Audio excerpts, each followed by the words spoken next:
বিশ্বের প্রধান প্রধান দৈনিক পত্রিকাগুলো তাদের আন্তর্জাতিক খবরে যে খবরগুলো গুরুত্ব সহকারে ছাপিয়েছে তার মধ্যে শুরুতেই থাকছে ইসরায়েলে ইরানের ব্যাপক ক্ষেপণাস্ত্র হামলা।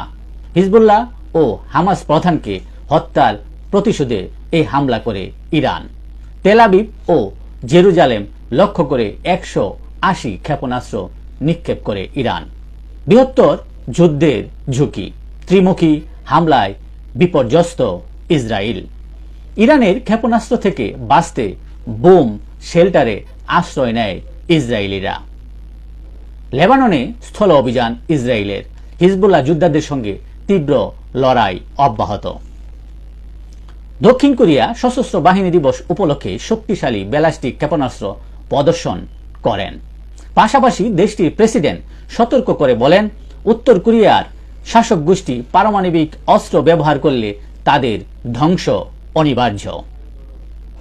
গাজায় খান ইউনুস শহরে ইসরায়েলি বোমা হামলা, স্বজনহারা ফিলিস্তিনিদের আহাজারি। গাজায় 2/3 ভবন যুদ্ধে ক্ষতিগ্রস্ত, জাতিসংঘের প্রতিবেদন।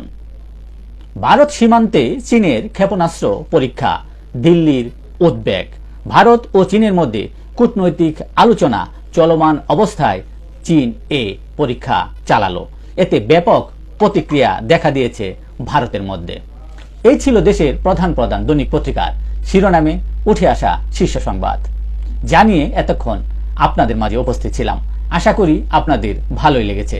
সার্বিক খবরের বিবেচনায় যদি আপনাদের কোনো অভিমত, অভিব্যক্তি, সমালোচনা কিংবা কোনো পরামর্শ থেকে থাকে তাহলে অবশ্যই কমেন্টসে জানাবেন। আপনাদের কমেন্টসের প্রত্যাশায় আজকের মতো এখানে বিদায় নিচ্ছি। আবারও দেখা হবে আগামীকাল ঠিক একইভাবে। সে পর্যন্ত অবশ্যই সকলেই ভালো থাকবেন, সুস্থ থাকবেন। আসসালামু আলাইকুম ওয়া রাহমাতুল্লাহ।